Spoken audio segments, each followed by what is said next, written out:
매주 금요일 당대표 시간 돌아왔습니다. 오늘도 여야의 대표를 맡고 계신 두 분과 함께하겠습니다.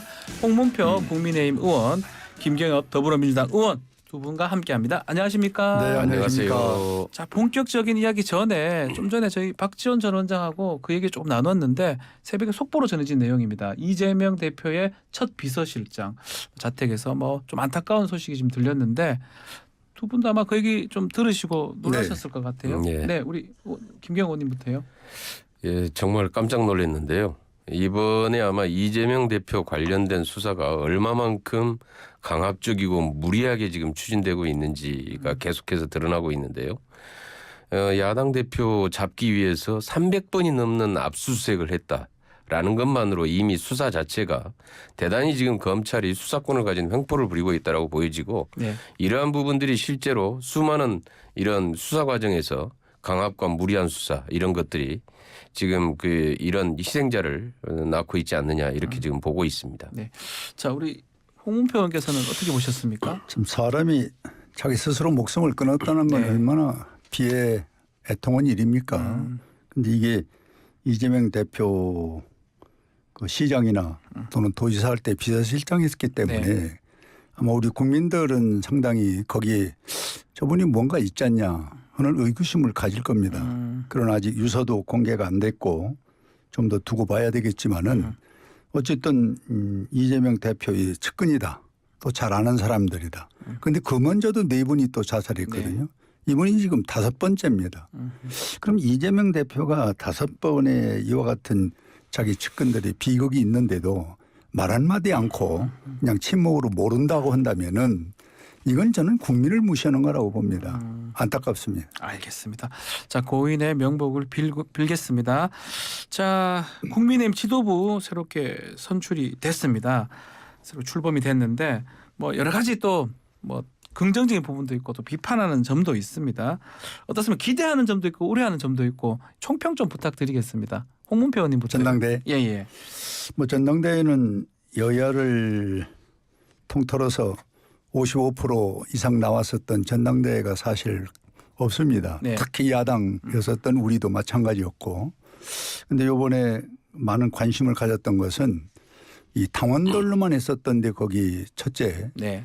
많은 그 소위 이번 투표에 임했다 보고 두 번째는 그 흥행 부분에서 네. 이제 참 저는 좋지 않은 전례라고 보는데 정책을 놓고 서로 난상 토론한다든지 했으면 좋았을 텐데 정책이 아닌데도 여기 관심을 가졌던 것은 그래도 이 정치를 좀 새롭게 잘해 주길 바라는 그 염원이 저는 55% 이상의 투표에 참여해서 저는 이번 전당대회는 일단 긍정적으로 봅니다. 잘 됐다. 네. 네. 흥행은 잘 됐다. 네. 네. 알겠습니다. 김경호 의원님께서는 어떻게 보셨습니까? 우선 축하부터 해드려야 되는데 참 네. 축하하기가 어려운 전당대회였다라고 생각을 하고요. 예. 우선 뭐 당원들만의 대회, 뭐 그들만의 잔치 이렇게 얘기를 하죠. 그런데 그 과정에도 보면은 민생이나 정책 같은 것들은 보이지 않고 실제로 공천 충성 경쟁만 난무했다. 거기에다가 후보들은 부동산 투기 의혹부터 시작해가지고 네. 성비위 의혹까지 아주 여기에 이제 대통령실 그 선거 개입까지 계속 아주 비위 의혹으로 얼룩진 대회 사상 최악의 대회가 아니었냐 이렇게 보고 있고요. 실질적으로 윤핵관을 당대표로 만들기 위한 대회다. 뭐 투표는 했지만은 실질적으로 거의 뭐 대통령이 지명한 거나 마찬가지다라는 거고요. 거기에다가 이제 이 계속 땅 투기 의혹이나 권력남용 의혹을 받았던 김기현 대표 네. 결국은 당대표가 됐는데 이건 당대표가 탄생할 거라고 제가 얘기했죠. 의혹이 해소되지 않고 당대표가 되면은 아마 그렇게 된 것 같고요. 실질적으로 좀 걱정은 앞으로 이제 국회가 사실 행정부가 잘못 갈 때 일정 정도 견제하고 감시하는 역할도 해야 되는데 네. 지금 김기현 대표 체제에서는 이런 게 가능하겠느냐. 거의 대통령실의 호위무사 홍위병으로 전락해 가지 않겠느냐라는 우려가 있습니다. 자, 지금 얘기했던 것처럼 뭐 지금 앞으로 공천도 좀 얘기가 좀 될 것 같아요. 특히 뭐 검사 출신의 낙하산 공천 이런 얘기도 지금 벌써부터 나오고 있는데 홍문표 의원님도 지금 총선 이제 준비해야 되는 입장인데 혹시 그런 부분 우려는 없는 겁니까 당내에서? 글쎄 뭐 언론에서 네. 너무 앞서가는 것 앞서가는 같고 것이다. 예. 또 이 가능성 있는 것을 좀 더 현실성 있게 논리를 피해야 되는데 네. 뭐 그럴 것이다라는 단서를 붙여놓고 네. 아무렇게나 디자인을 하니까 참 야당이 아니고 집권당은 좀 조심해야 됩니다. 말 한마디라도. 뭐 간단히 얘기해서 원칙을 비원칙이 뒤집을 수는 없어요. 그랬을 때 오는 후유증은 당에도 있지만은 국민에게도 피해를 많이 아하. 주는 것이거든요. 예. 그래서 저는 이 공천 부분은 앞으로 이제 당에서 원칙을 만들겠죠.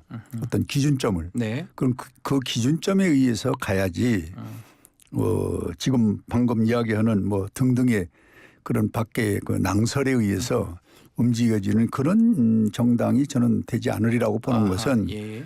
우리가 지금 모처럼 정권을 잡았는데 네. 지금 아무 일도 못 하잖아요. 의석이 부족해서. 그렇죠. 예. 그 경험을 지금 쓰라리게 보고 있는 우리가 이 공천에서 무슨 파동이라든지 잡음이라든지 이렇게 만약에 된다면은 그 뻔한 일이다.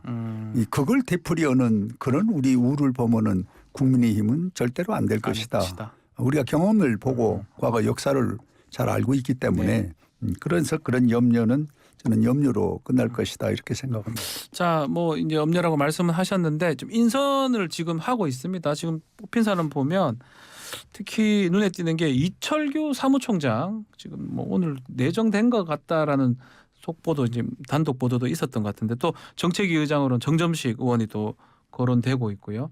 또 원내대표로 장제원 의원까지 지금 거론이 되고 있는 상황입니다. 이른바 뭐 친윤 또 예전에 윤핵관으로 알려졌던 분들인데 그 부분은 어떻게 보십니까, 김경호님?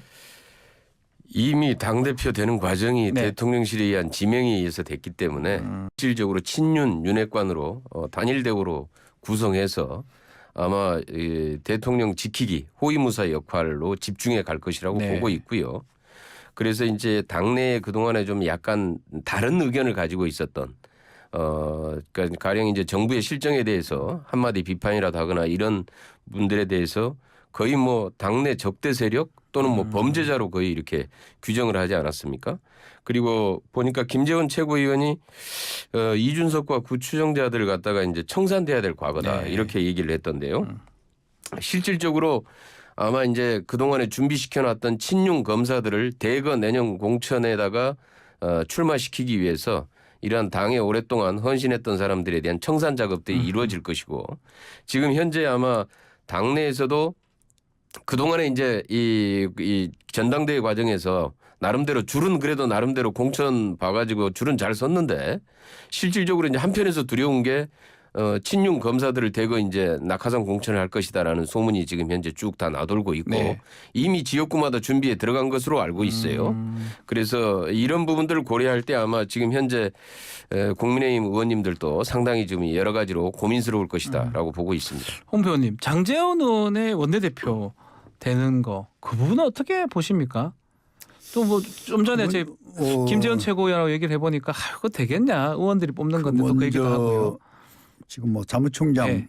뭐 내정설 이철규 의원요. 예.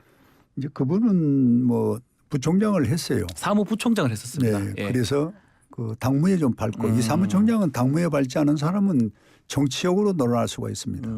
그래서 당무에 숫자 밟고 네. 조직을 알아야 되고 그 두 부분은 상당히 이철규 의원이 이제 합격점이라고 이제 보기 때문에 저는 거긴 별 문제가 없다고 보고 네.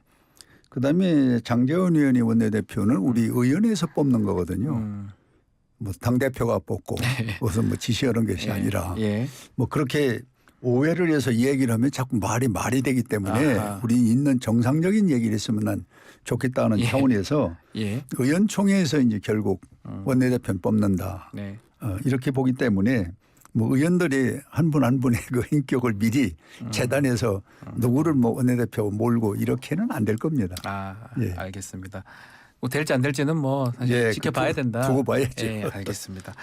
자, 지금 민주당 얘기도 좀 해보면 이제 총선 이제 지금부터 총선 시기가 지금 돈다고 얘기를 하잖아요. 1년 이제 좀 더 남았는데 국민의힘도 총선 시기에 민주당은 또 총선 고민을 하지 않을 수가 없는데 이재명 대표 얘기가 계속 나오고 있습니다. 그 부분이 가장 좀 힘들 것 같기도 하고요. 김경호 의원님. 뭐 계속해가지고 뭐 네. 이재명 뭐 사법 리스크 이렇게 얘기하고 있는데 네. 실질적으로 이재명 사법 리스크가 아니라 아마 검찰 독재 리스크, 수사권 횡포 리스크가 훨씬 더 크지 않겠느냐 네. 이렇게 보고 있고요. 네. 이미 지금 진행되고 있는 상황들을 보더라도 마찬가지고 그래서 이런 부분들에 대해서 우리 당이 얼마만큼 일치 단결해서 제대로 잘 대응하느냐가 총선에서 여러 가지로 그 득표 요인이 될 것이다라고 보고 좀 더 있습니다. 나아가서 최근에 있었던 그 체포동의안 가결 과정에서 부결 과정에서 이탈표가 좀 많았지 않습니까?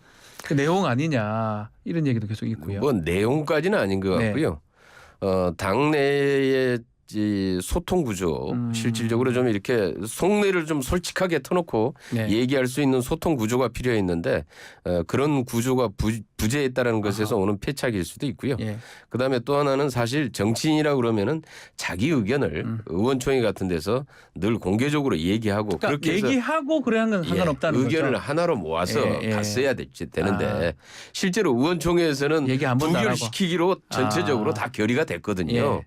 그런데 전혀 얘기하지 않고 이제 다른 입장을 택했다라고 하는 정치인의 저는 올바른 자세는 아니다라고. 의원님도 놀랐겠네요. 의총에서 굉장히- 총의를 다 모았는데 가보니까 표가 저렇게 나와서 굉장히 의외였죠. 뭐 이게 100%야 없겠지만은 예. 뭐 몇 개 이탈표는 있을 수 있다.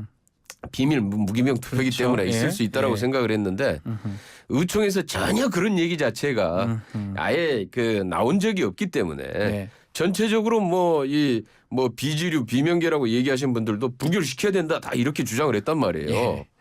그런데 갑자기 나온 건 전혀 좀 다른 얘기가 나와버리니까 예. 정말 아주 참 굉장히 당혹스러웠죠. 지금은 좀 잘 수습되고 있는 겁니까? 뭐 저기 여러 지금 가지 얘기도 이제 나오고 뭐 있는 당 것 지도부가 같고. 이렇게 쭉 의원들 면담들을 좀 해가면서 네. 엊그저께 저도 했는데요. 그래서 실제로 좀 우리 당내의 소통 구조 문제도 좀 개선을 하고 제대로 이제 제가 이건 예전부터 계속 좀 주장했던 내용인데요. 원내의 소통 구조가 제대로 짜여져야 된다. 네. 그래야 실제로 의원총회가 위력을 발휘하고 의원들이 실질적으로 의견들을 제대로 모아나가고 제대로 대응을 해나갈 수 있다라고 네. 좀 주장을 했는데 그런 부분들을 주문했습니다. 그렇죠. 자 이렇게 뭐 이탈표들이 꽤 많이 나왔고 또 다음에 만약에 영장이 들어오면 이죄는 가결되는 거 아니냐 이런 예측도 있습니다. 홍문표 의원님 어떻게 보셨습니까? 저는 뭐 타당의 문제를 홍문표 의원님 어떻게 보셨습니까? 저는 뭐 타당의 문제를 아주 네. 깊이 얘기하고 싶지는 않은데 예. 뭐 화제가 나왔으니까 얘기인데 네. 우리 이재명 대표가 지금까지 거론되고 있는 사법적인 문제는 한 9건 정도로 보는데 네. 그중에 3건에 지금 불과한 것이 여기 와 있거든요. 네.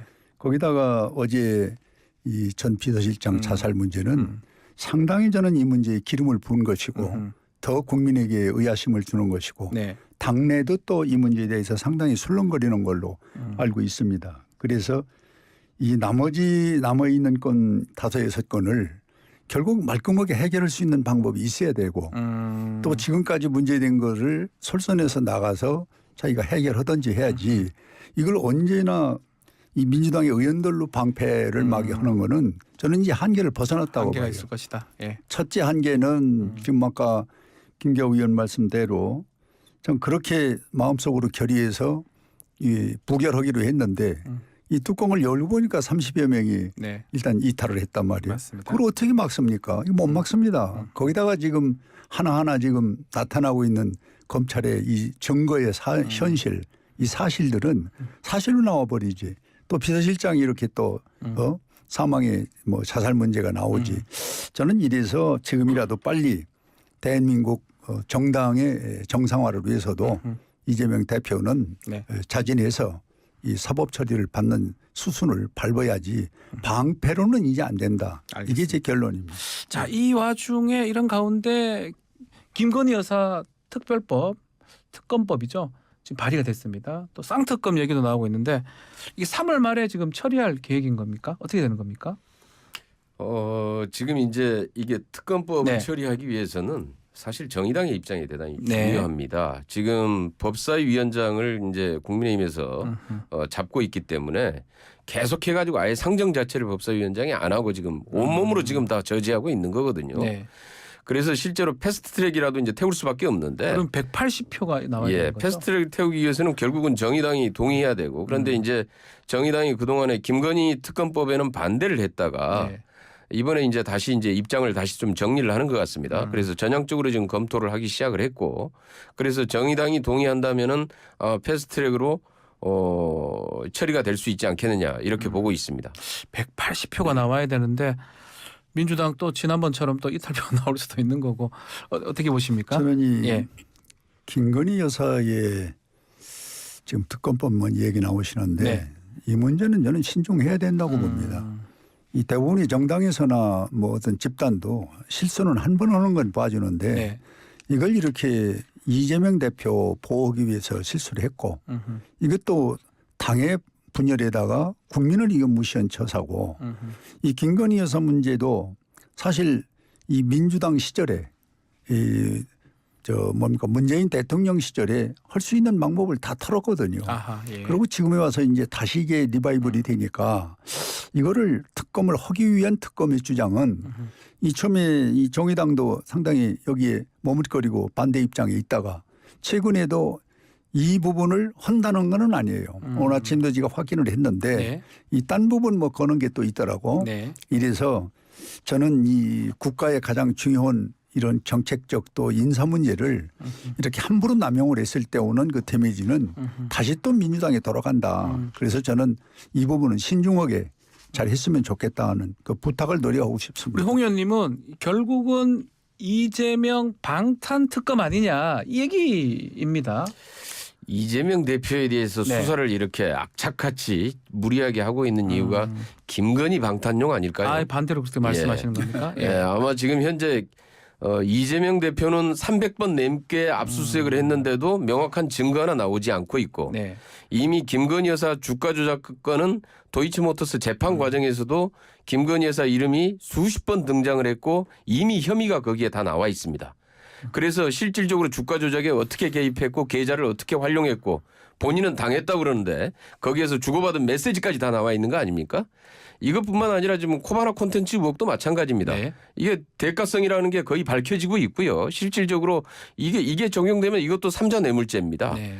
그런데 지금 이제 이 부분에 대해서 사실 이제 정의당은 주가 조작 의혹에 대해서만 특검을 한정하자라고 지금 얘기를 하고 있고 예. 우리 당은 이제 코바나 콘텐츠 의혹과 학력 경력 조작 의혹까지 같이 특검에 넣어야 된다라고 얘기하고 있는데 아마 우리 정의당의 동의를 받기 위해서는 일정 정도 우리 당이 좀 양보를 하면서까지 가야 되지 않을까 싶긴 한데요. 네. 그런데 그럼에도 불구하고 분명한 것은 지금까지 밝혀진 주가 조작 의혹들에 대해서 네. 이번에 특검으로 분명하게 해서 밝혀야 되고 이것을 위해서는 실질적으로 좀 정의당의 동의를 지금 받을 수밖에 없는 그런 상황에 있다라는 거죠. 네. 이 의원님. 부분에서 네. 한 말씀 드린다면은 네. 문재인 정부에서 검찰 경찰 또 모든 걸 장악하고 있을 때 이게 2년간 털었던 겁니다. 근데 그때 왜 지금 김 의원 얘기대로 그런 문제가 있었다면은 그 처리를 왜 안 했을까요?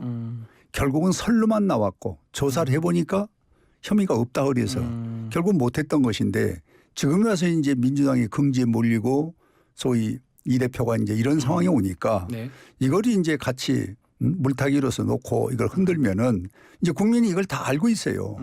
그래서 저는 이런 정도에서 이제 멈추고 새로운 정책을 놓고 여야 간에 어떻게 해서 우리 대한민국이 다시 살 수 있을까 하는 문제를 나와줘야지 이걸 자꾸 자기 방탄용으로 이것저것 2년 전에 3년 전에 있던 걸 꺼내서 다시 또 재려놓는 거는 현명치 못하다 이렇게 봅니다. 마지막으로 이게 패스트게 말씀하셨는데 같이 얘기해 주십시오.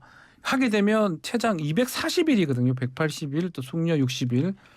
그러면 뭐 8, 9개월이 지금 걸리는데 너무 시간이 오래 끄는 거 아닙니까? 혹시 총선하고 관계되는 거 아닙니까? 최장으로 계산하면 그럴 텐데 최단시간 내로 계산하면은 빨라집니다. 아 예, 그렇습니까? 빨라지고 그다음에 이제 문재인 정부에서 검찰에 의해서 수사를 하지 않았느냐 이제 네. 이 얘기를 하시는데 문재인 정부에서는 검찰을 장악한 게 아니고요. 문재인 정부 하에서도 검찰은 윤석열 사단에 의해서 장악되고 있었고 거기에 의해서 당시에도 이미 거기에 그 윤석열 사단에 의해서 다 밝혀지지 않았던 것도 있고 예. 이미 드러난 것도 있습니다. 그런데 드러난 것조차도 기소를 안 하고 덮었고 실제로 소환까지 했는데 소환에 응하지도 않았다는 거 아닙니까? 실질적으로 그러면서 버티는 힘이 결국은 윤석열 사단이라고 하는 검찰의 힘에 있었던 것이고 그리고 이제 이번에 도이치모터스 재판 과정에서 낱낱이 드러났던 증거들 이런 것들을 보면은 이거는 특검으로 밝혀내지 않으면은 지금의 검찰 체제로서는 도저히 이거는 진실을 규명하기가 어려운 상황에 와 있다라고 보고 있어요. 알겠습니다.